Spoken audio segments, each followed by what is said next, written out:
Pernah nggak deterjen lihat nih sebuah laporan internasional dari lembaga PBB yang bernama ILO atau ILO? Nah, ini bukan laporan abal-abal ya kalau dari lembaga sekelas PBB seperti ini. Bukan dari akun Facebook, bukan juga dari TikTok. Lalu muncul grafik tentang negara-negara ASEAN. Nah, di dalam grafik tersebut ada disebutkan ditulis negara Indonesia, Singapura, Thailand, Vietnam, Filipina, Myanmar, Laos, Kamboja, bahkan Timor Leste yang baru bergabung dengan ASEAN itu ada datanya. Tapi Malaysia gak ada, hilang. Brunei juga hilang dari grafik tersebut. Nah, sekarang Pak De mau nanya nih, kalau judul berita dari media Malaysia sendiri mengatakan atau berbunyi seperti ini, AI berpotensi menjejas hampir 80 juta pekerja di seluruh ASEAN. Pak De ulang ya, seluruh ASEAN. Nah, pertanyaan dari Pak De, kalau seluruh ASEAN, kenapa nih Malaysia sendiri tidak ada di dalam grafik tersebut? Kenapa Brunei juga nggak ada di dalam grafik tersebut? Kalau memang dihitung seluruh ASEAN, mana datanya untuk Malaysia dan Brunei? Kalau memang tidak dihitung, kenapa judulnya seluruh ASEAN? Nah, hari ini kita bedah nih.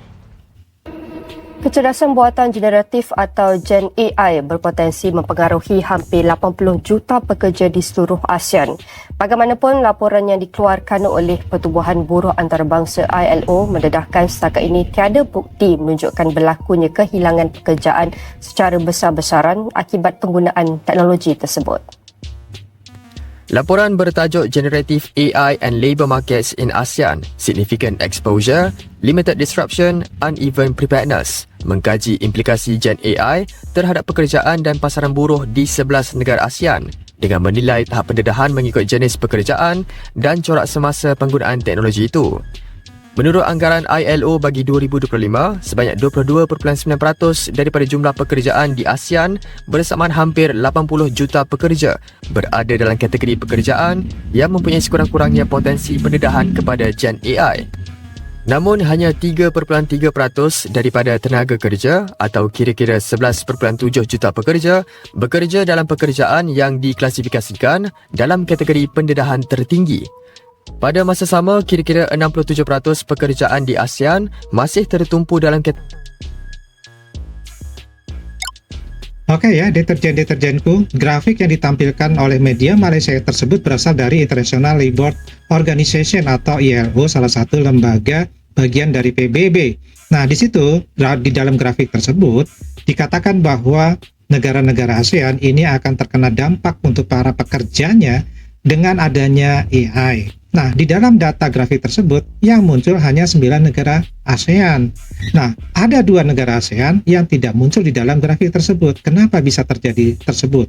Nah, lembaga PBB yang mengurusi ketenaga kerjaan ini yaitu ILO ini dalam topiknya ini mengenai pekerjaan yang berpotensi terdampak generatif AI. Nah, generatif AI ini diantaranya yang terkenal itu adalah ChatGPT, Gemini, Claude, dan juga Copilot. Nah, semakin tinggi paparan dari AI ini, maka semakin besar kemungkinan cara kerja suatu pekerjaan ini akan berubah. Ini bukan berarti semua pekerjaan ini akan hilang dan digantikan oleh AI, tetapi ini menunjukkan tingkat paparan terhadap AI saja. Sampai di sini semuanya jadi masuk akal. Sekarang kita lihat grafiknya. Di dalam grafik tersebut disebutkan negara-negara Indonesia, Singapura, Thailand, Vietnam, Filipina, Myanmar, Kamboja, Laos, Timor Leste juga ada. Sebentar nih, kenapa nih Malaysia kok nggak ada nih? Kemana nih? Brunei juga nggak ada. Kalau Timor Leste saja ada, kenapa Malaysia nggak ada? Bukankah Malaysia itu lebih dulu menjadi negara ASEAN ketimbang dengan negara Timor Leste? Bukankah Malaysia ini sering menyebut dirinya adalah negara maju sejajar dengan Singapura? Bukankah Brunei juga negara berpendapatan tinggi? Justru 2 negara itu yang tidak muncul dalam grafik. Kenapa kok kedua negara tersebut tidak muncul di dalam grafik? Nah, pertanyaan ini wajar dong kita lontarkan seperti itu.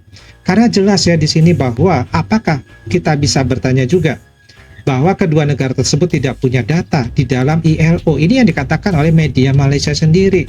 Kenapa kedua negara tersebut bisa tidak punya datanya oleh ILO? Bukankah data tersebut bisa didapatkan dari 9 negara lainnya di ASEAN?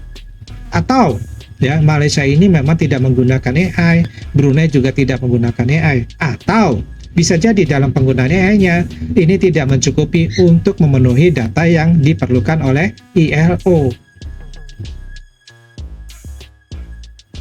Nah, di sini ya, Pak Ade tidak mau mengambil suatu kesimpulan dengan asal nih. ILO itu tidak pernah menulis Malaysia itu tidak punya data. ILO juga tidak pernah mengatakan bahwa Malaysia di bawah standar. Nah, tidak ada kalimat-kalimat seperti itu. Yang mereka tulis itu adalah negara-negara dengan data yang dapat dibandingkan. Artinya, ini data Malaysia dan data Brunei Darussalam, ini nggak bisa dibandingkan dong kalau seperti itu. Nah, masalahnya, ILO ini kan tidak menjelaskan secara rinci mengapa Malaysia dan Brunei tidak masuk ke dalam grafik tersebut. Nah, ruang kosong inilah yang akhirnya memunculkan pertanyaan-pertanyaan. Yang menurut Pak Ade ini paling menarik ini justru media massa dari Malaysia ini. Media Malaysia ini membuat judul begini, AI berpotensi menjejas hampir 80 juta pekerja di seluruh ASEAN. Padahal di grafiknya cuma 9 negara ASEAN ya, tidak termasuk Malaysia dan Brunei Darussalam. Nah, kalau Pak Ade yang jadi pembaca, maka Pak Ade akan nanya nih yang muncul nih, ini bukan AI kan? Atau di sini ya, pertanyaan Pak Ade itu justru bertanya seperti ini nih, loh Malaysia ini mana? Bukankah itu pertanyaan paling sederhana yang semestinya bisa dijawab? Nah, kalau Pak Ade ini jadi wartawan Malaysia, Pak Ade ini akan mengirimkan email ke ILO dan bertanya, halo ILO, kenapa Malaysia dan Brunei tidak ada di grafik yang Anda terbitkan? Selesai. Nah, tidak perlu marah-marah, tidak perlu teori konspirasi.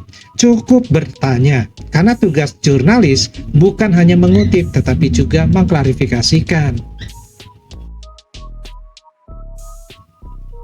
Nah, sekarang Pak Ade pakai logika yang sederhana aja nih. Kalau Pak Ade membaca ataupun membuat video, judulnya adalah Daftar Negara ASEAN. Begitu dibuka, ternyata ada 2 negara yang hilang. Apa komentar para netizen? Pantesan, 2 negara kok gak ada? Ya, betul apa tidak nih? Nah, kenapa ketika media Malaysia ini menulis seluruh ASEAN, tetapi grafiknya hanya menampilkan sebagian negara ASEAN saja, tidak ada penjelasan tambahan? Bukankah pembaca ini berhak ingin tahu juga hal seperti itu? Kalau Malaysia nih tidak ada di dalam grafik yang diterbitkan oleh ILO, ini artinya apa? Apakah semua pekerja di Malaysia itu kebal terhadap AI? Artinya mereka tidak akan terjejas ataupun mereka tidak akan disingkirkan oleh pekerjaan yang bisa dilakukan oleh AI. Apakah ChatGPT ini akan mengatakan bahwa Malaysia saya skip dulu lah? Apakah Gemini juga akan bilang Malaysia aman kok? Apakah Copilot juga akan mengatakan Brunei juga dihitung loh? Ya, tentu tidak sesederhana itu. Justru karena tidak sesederhana itu, publik membutuhkan penjelasan. Karena kalau tidak dijelaskan, orang bisa membuat 1000 tafsiran. Ada yang bilang datanya belum ada, seperti yang dikatakan oleh media Malaysia sendiri. Ada yang bilang bahwa metodologinya berbeda. Ada yang bilang belum memenuhi kriteria tertentu. Ada yang bilang juga laporannya belum lengkap. Nah, semuanya ini hanya dugaan-dugaan saja. Kenapa Malaysia dan Brunei Darussalam tidak muncul di dalam grafik yang diterbitkan oleh ILO? Dan dugaan-dugaan muncul karena informasi resminya tidak menjawab pertanyaan itu. Sekarang kita balik situasinya, bayangkan nih, yang hilang dari grafik itu misalkan Indonesia. Nah, menurut kalian ini gimana nih? Apa yang terjadi? Media Indonesia ini pasti akan bertanya, netizen ini pasti akan ramai, pengamat ini pasti akan mempertanyakan kenapa Indonesia itu tidak ada di dalam grafik ILO tersebut. Karena hilangnya satu negara dalam laporan internasional memang layak dipertanyakan. Nah, kenapa ketika Malaysia dan Brunei yang tidak muncul, pertanyaan itu justru tidak terdengar sama sekali? Ini bukan soal menyerang Malaysia, ini adalah soal konsistensi berpikir. ILO ini memang membuat grafik mengenai dampak AI terhadap pekerjaan di sejumlah negara di Asia Tenggara. Namun, grafik itu tidak memuat Malaysia dan Brunei. Dokumen publik ILO juga tidak menjelaskan secara rinci alasan kedua negara tersebut tidak muncul pada grafik. Nah, karena itu, kenapa Malaysia dan Brunei tidak ada adalah pertanyaan yang sah-sah saja dipertanyakan. Yang tidak boleh dilakukan adalah mengubah dugaan menjadi fakta. Kalau suatu hari ILO nanti menjelaskan alasannya, ya kita tinggal membaca penjelasan tersebut. Tetapi sebelum ada penjelasan resmi, pertanyaannya ya tetap akan sama. Kenapa judul berita yang dibuat oleh media Malaysia menyebutkan seluruh ASEAN, tetapi grafiknya tidak menampilkan seluruh negara ASEAN? Nah, itulah yang menurut Ade seharusnya dijelaskan kepada publik oleh media Malaysia itu sendiri. Kalau menurut kalian ini bagaimana? Apakah media seharusnya cukup mengutip laporan internasional atau seharusnya mereka juga mengajukan pertanyaan-pertanyaan kritis ketika ada bagian yang terasa janggal? Tulis pendapat kalian di kolom komentar.